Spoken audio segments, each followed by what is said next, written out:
네, 자, 앞 시간에 우리 부가가치세 이론,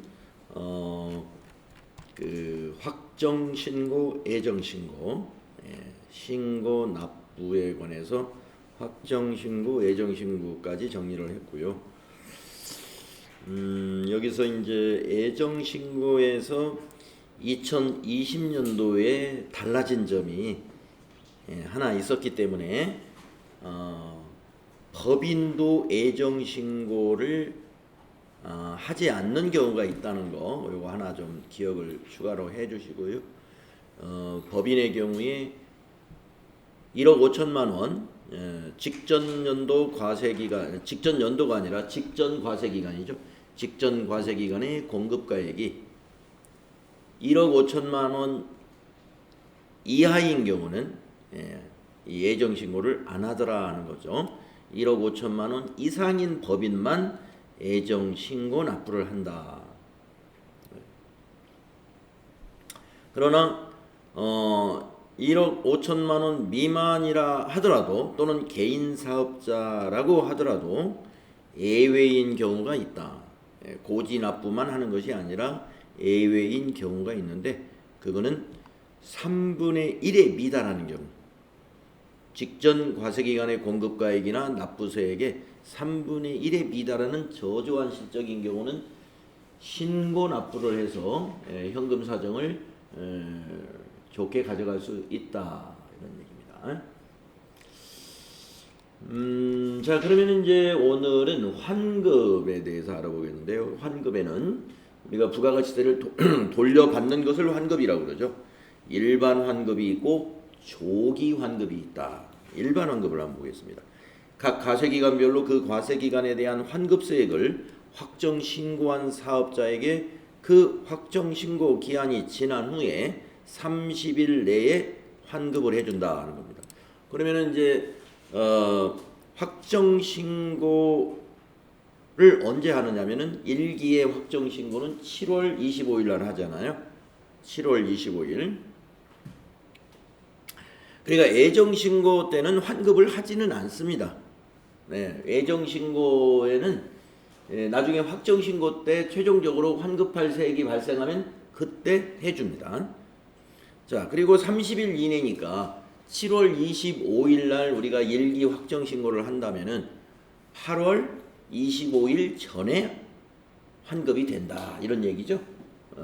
그러니까 환급이 된다면 8월 25일 이내니까 24일 날쯤 아마 통장에 입금이 될 것이다. 자, 그 밑에 애정 신고 기간의 환급세액은 환급하지 아니하고 확정 신고 시에 납부세액에서 차감한다. 그래서 확정 신고 때도 납부세액이 없고 환급세액이 발생하면 한꺼번에 애정 신고 때 환급세액이 있었던 거하고 확정 신고 때 환급세액 발생하는 거, 그걸 모두 환급을 해주는 거고, 애정 신고 때는 환급이 있었는데 확정 신고 때 납부세액이 발생했으면 그 납부세액을 차감하고 환급세액을 해주는 거예요. 자, 그 다음에 조기 환급제도는 무엇이냐. 자, 우리가 부가가치세 애정신고, 확정신고니까 3개월에 한 번씩 신고를 하잖아요. 네, 그런데 매달 환급을 받을 수 있게 하는 게 조기 환급제도입니다. 이것도 기업의 자금 사정을 고려해서 해주는 그런 제도라고 보면 되겠어요. 자, 조기 환급 대상 A, 첫 번째, 영세율을 적용받는 경우. 영세율을 적용하는 사업자는 매번 뭐예요? 환급세액이 발생하거든요. 네. 왜냐하면 전부 100% 수출만 한다면 매출세액은 항상 없단 말이에요. 매출세액은. 그러나 매번 수출을 하려면은 매입이 있었겠죠. 매입세액만 발생하니까 영세율 적용 사업자라고 한다면 조기 환급 대상이다. 두 번째, 사업 설비를 신설하거나 확장하거나 증축하거나 해서 그 기간에, 예를 들어서 이번 3월 달에 우리 회사가 신규로 대규모의 투자를 했어요. 그러면은 매입이 엄청 늘죠. 예, 매입하느라고 돈을 많이 썼잖아요. 예, 그러니까 매입세액 빨리 환급해주겠다, 그런 취지입니다. 그 다음에 세 번째 경우는 사업자가 재무구조 개선 계획을 이행 중인 경우. 예. 자, 이제 재무구조 개선 계획이라는 게 뭐가 있냐 하면은, 이거는 이제 어떤 그 구조조정이죠. 구조조정. 기업이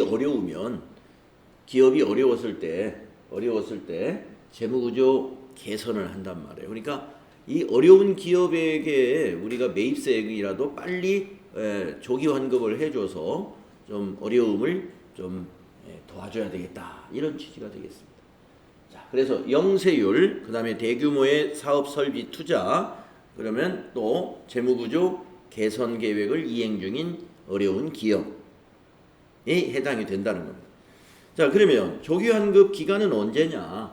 예정 신고 기간 중 또는 과세 기간 최종 3개월 중 매월 또는 매 2월. 그러니까 결국에 매월 되는 거죠. 예, 두 달에 한 번 조기 환급을 신청하든지 아니면 매월 하든지 하는. 그러니까 예정 신고 기간이면 3개월 중에 매월. 과세 기간 최종 3개월 중이라는 건 확정 신고 기간이죠. 그러니까 이 말은 결국에 두 개를 합치면 과세 기간 중 매월 해도 되고 두 달에 한 번씩 신청해도 된다, 그렇게 해석이 되겠네요. 그죠? 다음에 세 번째, 어떤 방법으로 하느냐? 조기환급을 받는 방법. 조기환급 기간이 끝난 날로부터 25일 이내, 그러니까 다음 달 25일까지 하면 돼요. 만약에 매월 해야 되겠다 그러면 다음 달 25일, 두 달에 한 번 해야 되겠다 그러면 두 달치 모아가지고 그 다음 달 25일. 그래서 조기환급 기간이 끝난 날부터 25일 이내에 조기환급 기간에 대한 환급세액을 관할 세무서장에게 신고하면 되는 거죠. 그래서 환급세액 신고라는 건 부가가치세 신고서 양식에 해당이 됩니다.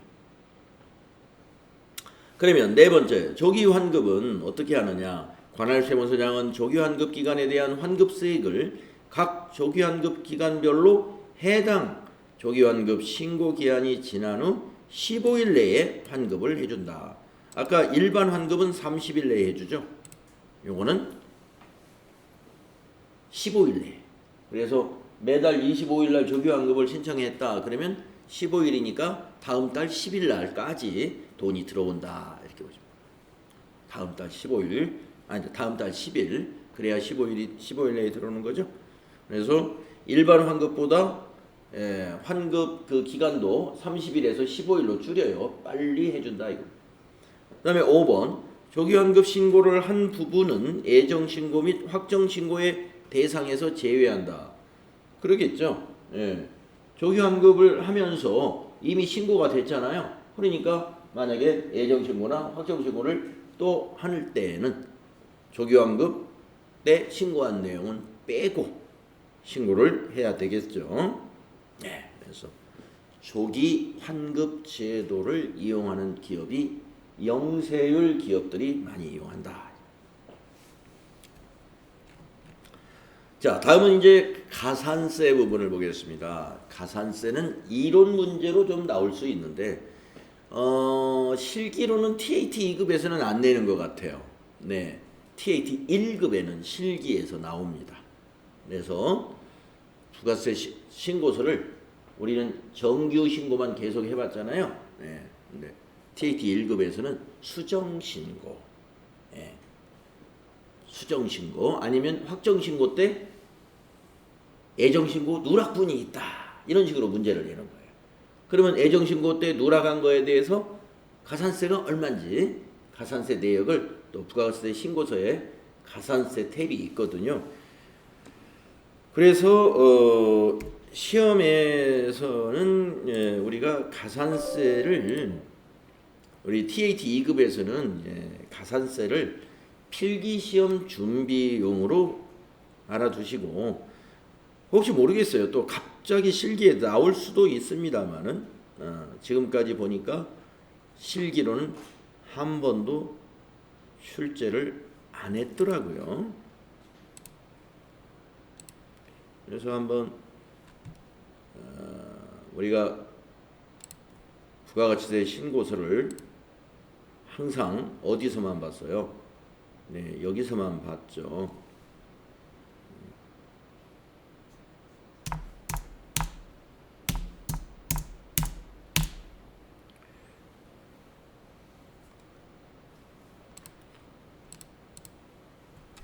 가산세가 어디에 있냐면 요 밑에 있는데 이 가산세를 한 번도 우리가 취급을 안 해봤단 말이에요. 더블 클릭을 하면 이렇게 가산세 명세서가 나타납니다.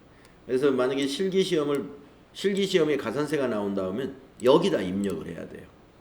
예를 들면 세금계산서, 지연발급 등에 해당되는 금액이 얼마고 거기에 1%를 여기다 계산해. 세율이 나와 있으니까 너무 좋죠. 예. 세금계산서 미발급은 뒤쪽 참조. 근데 뭐 뒤쪽이 나오는 건 아니고 여기 보시면 세율이 있는 것도 있고 세율이 없는 것도 있습니다. 요 밑에 보면은 신고 불성실 가산세 같은 경우는 여기 세율이 뒤쪽 참조라고 돼 있죠. 요 신고서 뒤에 인쇄해 놨으니까 그걸 보고 하라 이겁니다. 뭐 뒤쪽 참조 이런 것은 뭐 볼 수가 없겠지만 뭐 이런 거 세금계산서 지연발급은 공급가액의 1%, 세금계산서 지연 수치도 공급가액의 0.5% 이렇게 나와 있는 것은 이대로 보시고 하면 돼요.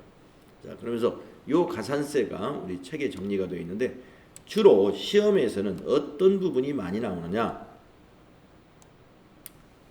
주로 시험에서는 세금계산서 관련한 것이 많이 나옵니다. 그리고 전자세금계산서, 세금계산서와 전자세금계산서 중심으로 좀 알아주면 됩니다. 자, 쭉 한번 살펴보겠습니다. 먼저 사업자 등록을 미등록했다 또는 허위 등록했다 했을 때 가산세. 자, 미등록은 뭐냐? 사업 개시일로부터 20일 이내에 사업자 등록을 신청하지 않은 경우 나중에 이 기간이 지나서 등록하면은 가산세 공급가액의 1%의 가산세를 내야 된다.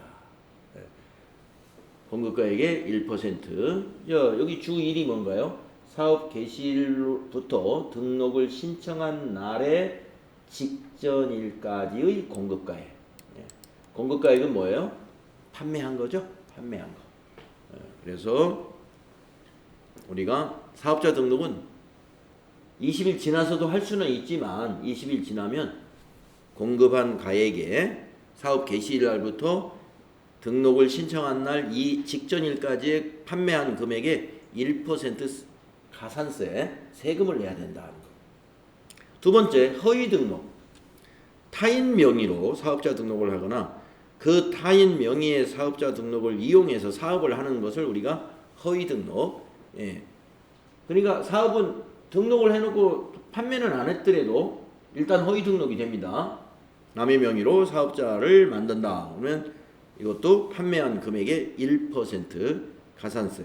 그러면 주 2가 뭐냐? 타인 명의의 사업 개시일부터 실제 사업을 하는 것으로 확인되는 날에 직전일까지의 공급가액 1%. 그래서 미등록, 허위 등록 가산세는 1%다 알고 있죠. 자, 다음 페이지 보시면 이제 세금계산서 관련 가산세가 있습니다. 자, 세금계산서 관련 가산세가 한두 가지가 아니네요. 그런데 주로 시험에서 다루어지는 것은 지연발급과 미발급 이 두 개. 그래서 이 두 개는 꼭 외워둬야 됩니다. 자, 세금계산서 지연발급은 공급가액의 1%입니다. 사업자 등록 미등록의 경우하고 똑같은데, 자, 세금계산서를 늦게 발급한다는 것은 언제까지 그럼 발급을 하면 지연이고 그때가 지나면 미발급이냐, 그 기간을 알아둬야 되겠죠. 자, 내용을 보면 세금계산서의 발급 시기가 지난 후 그랬는데 여러분 세금계산서는 언제 발급하는 것이 맞죠? 원칙이? 다음 날 발급해야 돼요? 원칙이? 아니 공급일에 발급하는 거죠. 예, 다음 날까지 하는 건 전송. 전자세금계산서의 전송이 다음 날까지 하는 거고. 그렇죠. 발급은 원칙이 공급일에 발급하는 게 원칙인데 만약에 월 합계로 하면은 언제까지 발급? 공급일이 포함된 그달 말일? 그달 말일까지? 예, 그달 말 월 한꺼번에. 네, 월 합계. 말일까지 발급해야 되네. 말일에 한꺼번에 할 수 있고. 아닙니다. 이전에도 할 수 있고. 다음 달 10일까지 발급할 수 있어요. 다음 달 10일. 예. 그래서 여기서 말하는 세금계산서 발급 시기가 지난 후 이 말은 다음 달 10일을 의미한다 이렇게 보시면 돼요. 다음 달 10일. 네. 왜 그러냐면 월합계로 한다면은 최대한 다음 달 10일까지만 발급하면 이거는 정상 발급이다. 예. 원칙은 공급일에 발급하는 것이 원칙이지만 우리 세금계산서 발급에 대한 특례 규정이 있다고 그랬죠. 그래서 다음 달 10일까지 발급하는 것은 지연 발급 아니에요. 그래서 여기서 말하는 세금계산서 발급 시기가 지난 후 이 말은 다음 달 10일이 지난 후 네. 해당 재화 또는 용역의 공급 시기가 속하는 과세기간에 대한 확정신고 기한까지 세금계산서를 발급했다면 지연 발급이요 이 말이에요. 그러면 뭐냐면은 예를 들어서 지금 3월달 오늘이 3월 19일인가요? 그러면 3월 19일 공급한 거 원칙은 3월 19일 날 발급하는 게 원칙입니다. 그러나 언제까지 발급하면 정상이에요? 4월 10일까지 3월 31일로 작성일자를 월합계 세금계산서는 며칠 날로 해야 돼요? 공급일의 마지막 날. 공급일의 마지막 날짜를 작성일로 해서 다음 달 10일까지 발급하면 된다. 그러면 날짜는 3월 말일로 하고 발급은 4월 10일까지 해주세요. 예, 그렇죠. 예, 그렇습니다. 그러면은 지연 발급은 최대한 언제까지 하냐면 4월 10일 이후가 지나면 이제 지연 발급해. 4월 10일 이후부터는 이제 가산세 1% 낼 생각을 해야 돼요.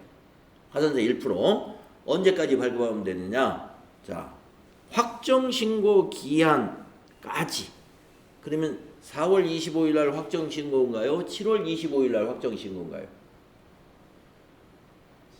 예, 7월 25일이죠. 예. 공급 시기가 속하는 과세 기간에 대한 확정 신고 기한까지만 발급하면 지연 발급으로 봐준다. 예. 그러니까 3월 19일 날 공급한 판매가 있었는데 그거를 깜빡하고 세금계산서를 발급을 못했어요. 그러면 4월 10일 전에 발급을 하든지 3월 말일자로 해서 그러면 그건 정상 발급. 놓쳤어요. 그러면 4월 11일 날부터는 이제 가산세가 붙어. 그래서 1%의 가산세를 내는데 7월 25일까지만 하면 된다. 이 얘기입니다. 확정신고 기한까지예요. 그 다음에 그러면 밑에 있는 미발급은 뭐겠느냐? 미발급은 바로 이날을 지나면 미발급이 되는 거예요. 자, 세금계산서의 발급 시기가 지난 후 해당 재화 또는 용역의 공급 시기가 속하는 과세 기간에 대한 확정 신고 기한까지 세금계산서를 발급하지 아니한 경우, 확정 신고 기한까지 세금계산서를 발급하지 아니한 경우, 그러니까 7월 25일을 넘기면 미발급으로 보겠다. 그래서 가산세율이 2배로 뜁니다. 2%. 자, 그 밑에 당구장 표시 한번 볼까요? 둘 이상의 사업장을 가진 사업자가 자신의 다른 사업장 명의로 세금계산서를 발급한 경우 부과하는 경우. 자, 둘 이상의 사업장을 가진 사업자가 자신의 다른 사업장 명의로 세금계산서를 발급한 경우 공급가액의 1%를 적용하겠다. 자, 사업장을 둘을 가졌다는 거죠. 사업장 둘을 가졌는데 자신의 다른 사업장 명의로 세금계산서를 발급했어요. 원래는 A 사업장에서 판매를 했는데 B 사업장에서 그냥 대신 발부를 했다. 예, 그렇다면은 그런 경우는 미발급은 미발급인데 다른 사업장에서 대신 발급했으니까 그래도 미발급이다. 그런데 가산세율은 1% 적용해 준다. 세금을 내긴 냈잖아요. 세금계산서 발행했으니까. 그래서 1% 가산세를 낸다. 자, 그래서 뭐 이거는 잘 언급이 안 될 겁니다. 시험에서는 이 부분까지는 뭐 안 나올 것 같고, 미발급 2%, 지연발급 1%, 요거 알아두시고요. 자, 이제 그 밑에 거는 제목만 볼게요. 부실기재 1%, 부실기재 1%. 그 다음에 가공세금계산서 3%. 예. 가공세금계산서라는 건 뭐냐면 공급을 안 했는데 발급한 거예요. 공급 안 했는데 이건 아주 괘씸한 거죠. 그래서 좀 질이 나빠요. 그래서 3%. 또 받은 사람도 3%. 그러니까 발급해주고 받는 것을 주고받고 서로 사지도 않았는데 샀다고 신고했고 팔지도 않았는데 팔았다고 세금계산서를 발급한 경우 양쪽 다 3%씩. 타인 명의 세금계산서를 발급했다. 타인 명의 세금계산서 2%. 또 받은 사람도 2%. 2%. 그래서 그 다음에 과다기재 세금계산서 공급가액을 늘렸어요. 공급을 하긴 했는데 100만 원치 사는데 500만 원이라고 늘려서 과다하게 기재했어요. 그러면 과다하게 기재한 부분에 대해서 2%, 또 그걸 수취한 사람도 과다한 부분에 대해서 2%.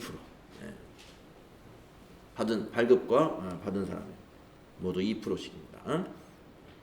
자, 세금계산서 쪽 관련된 가산세 알아봤고요.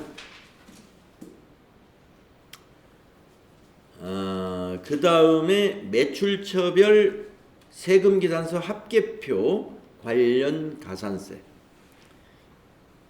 자, 우리 세금계산서, 매출처별 세금계산서라는 건 세금계산서 합계표에 보면은 거기에 다 나와 있죠. 매출 세금계산서 합계표에는 매출처별로 다 나와 있죠. 그걸 우리가 세금계산서 합계표, 즉 매출처별 세금계산서 합계표인데 그거를 제출하지 않았다. 세금계산서 합계표를 제출하지 않으면 공급가액의 0.5%. 또 합계표를 제출을 했는데 부실기재, 틀리게 제출했어요. 0.5%. 미제출하고 똑같아요. 지연제출, 합계표를 늦게 제출했어요. 0.3%. 공급가액의 0.3%의 합계표 관련 가산세가 있습니다. 자, 이번에는 매입처별 세금계산서 합계표는 우리가 매입세금계산서,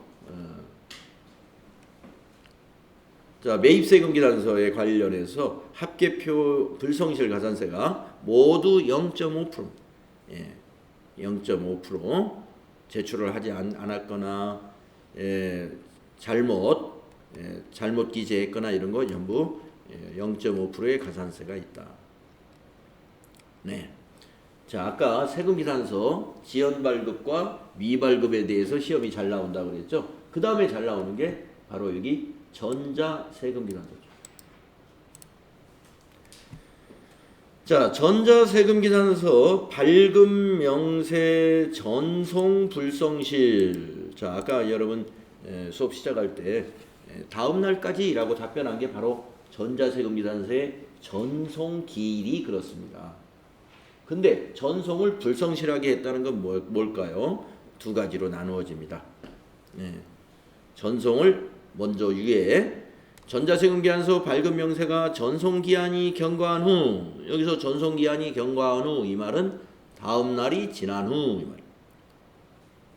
공급일 다음 날이 지나면 전송기한이 지난 거예요.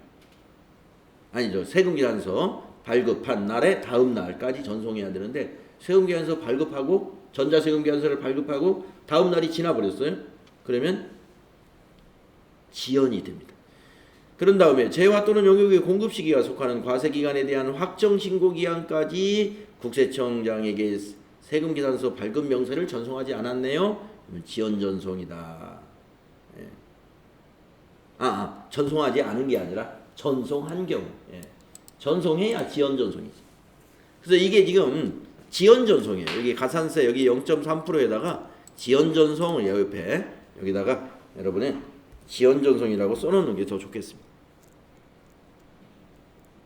지연전송.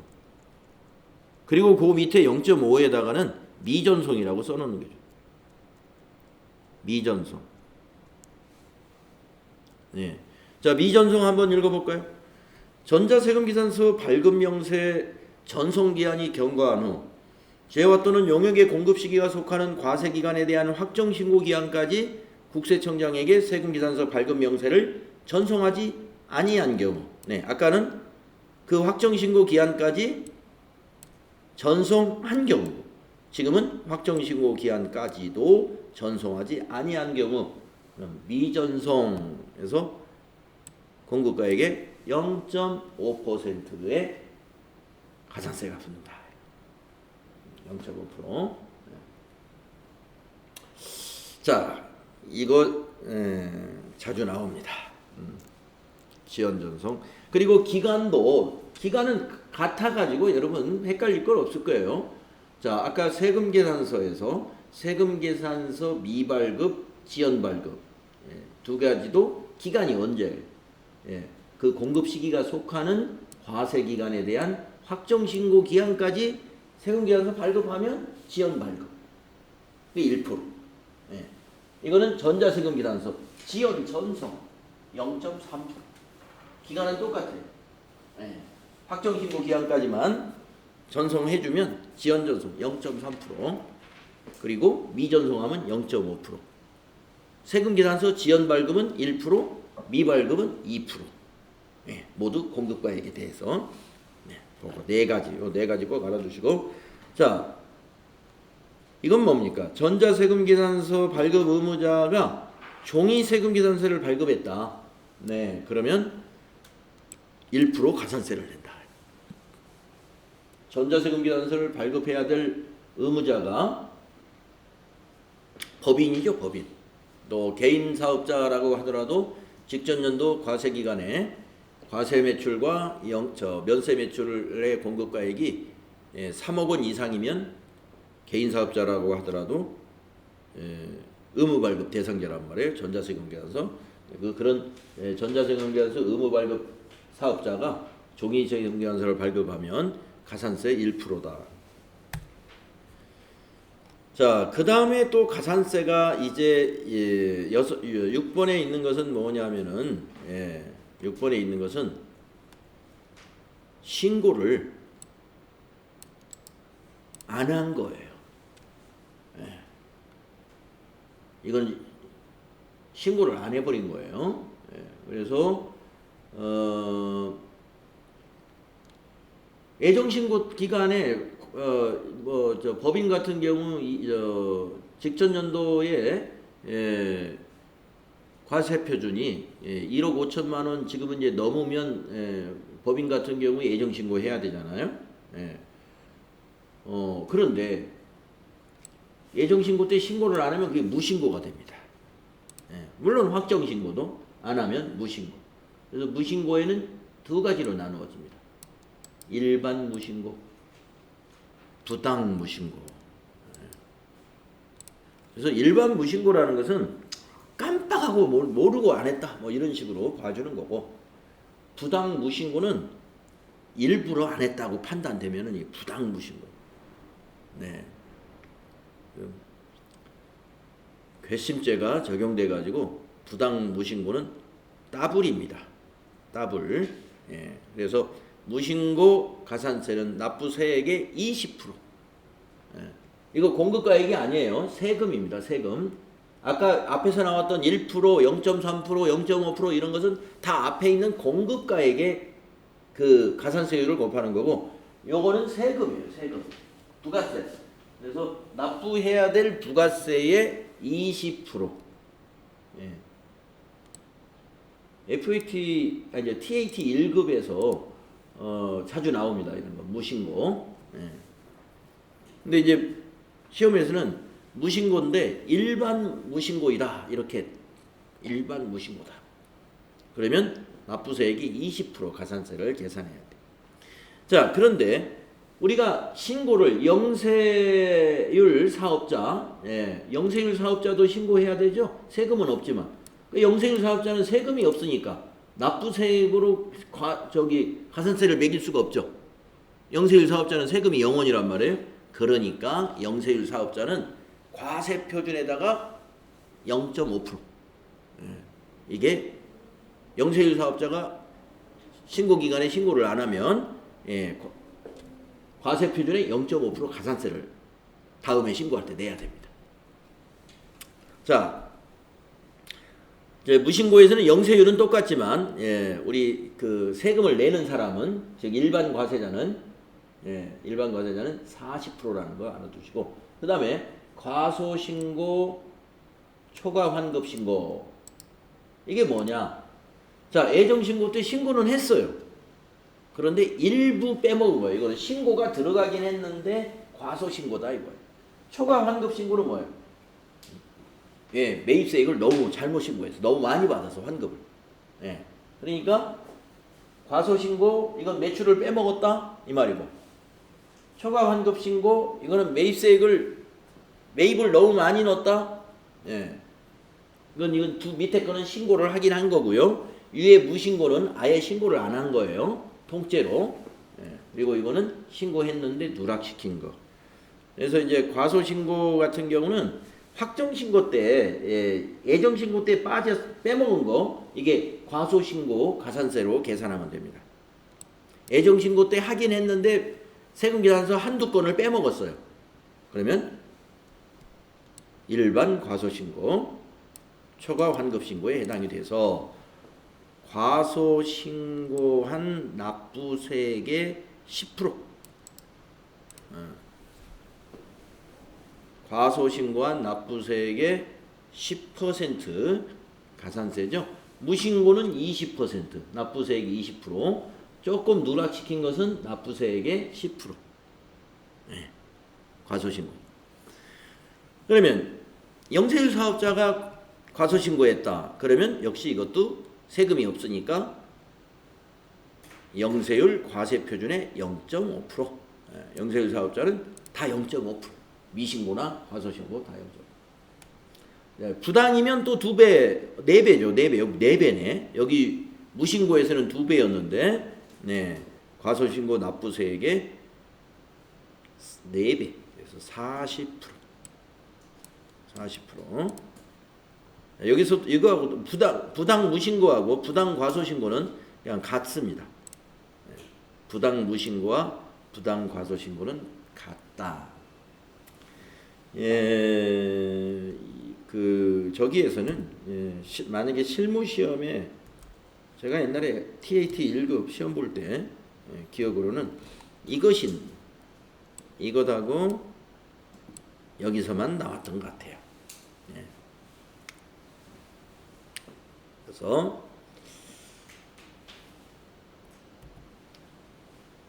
납부세액이 20%, 무신고는 20%, 일반 과소신고는 납부세액의 10%다.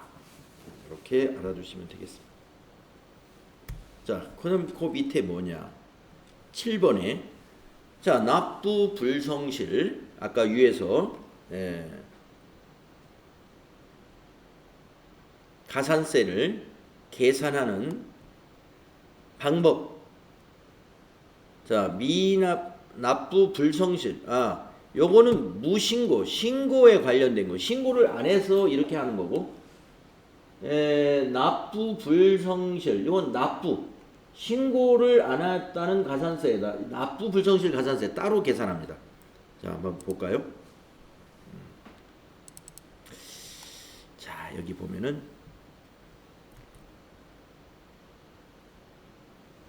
신고 불성실이 여기 있고요. 그래서 여기다가 이제 신고 불성실 무신고 일반 무신고냐 부당 무신고냐 일반 과소냐 부당 과소냐 해당되는 거 여기다 입력을 하면 여기 입력된 것이 어디로 가냐면 여기 신고 불성실 69번으로 이쪽으로 딱 집계가 돼요. 여기 있는 게 여기 이쪽으로 가는 거예요. 여기다 입력을 하면 그러면 여기 납부불성실이라고 또 밑에 있죠. 이게 지금 거기 우리 책에 신고불성실하고 납부불성실은 달라요. 그래서 신고불성실이 발생했다 그러면 반드시 뭐가 붙어요? 납부불성실도 붙어요. 납부불성실. 신고를 안 했기 때문에 납부도 안 했겠죠. 그러니까 신고불성실 있다 그러면 납부불성실 가산세는 항상 따라 붙는다. 납부불성실 가산세는 항상 따라 붙는다. 그래서 이제 납부불성실도 여기 안 나와 있잖아요. 근데 납부불성실을 여기다 입력하잖아요. 예를 들어서 세금을 내가 20만 원을 납부를 안 했다고.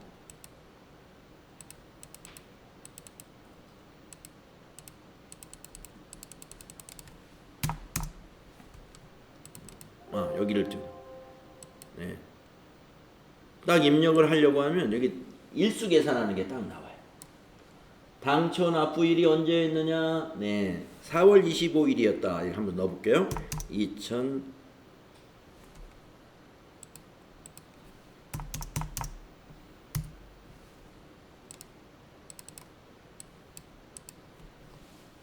입력이 안 될까요?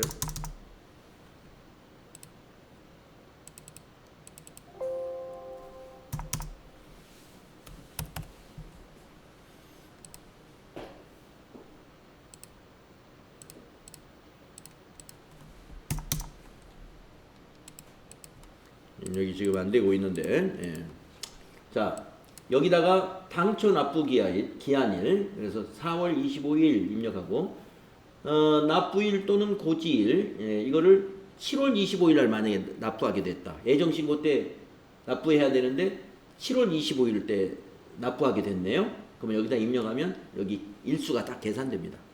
그래서 일수는 뭐 손가락으로 이렇게 계산하지는 않아요. 여기 프로그램에서 날짜를 입력해주면 일수는 계산해줍니다. 그래서 우리 책에서는 뭐라고 했느냐, 요 기간이라고 한 게 그 일수예요. 기간. 원래 납부해야 된 날이 4월 25일이었는데 애정신고 때 납부해야 하는 것이 4월 25일이죠.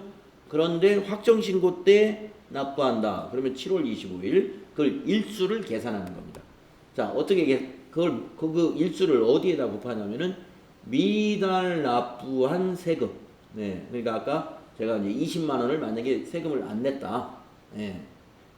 4월 25일 날 내야 될 누락시킨 여기 과소신고 세금이 20만 원이에요. 그러면 여기 20만 원 곱하기 기간, 거기다가 곱하기 만분의 2.5, 만분의 2.5. 이 만분의 2.5가 뭐냐면 하루 이자예요. 하루 이자.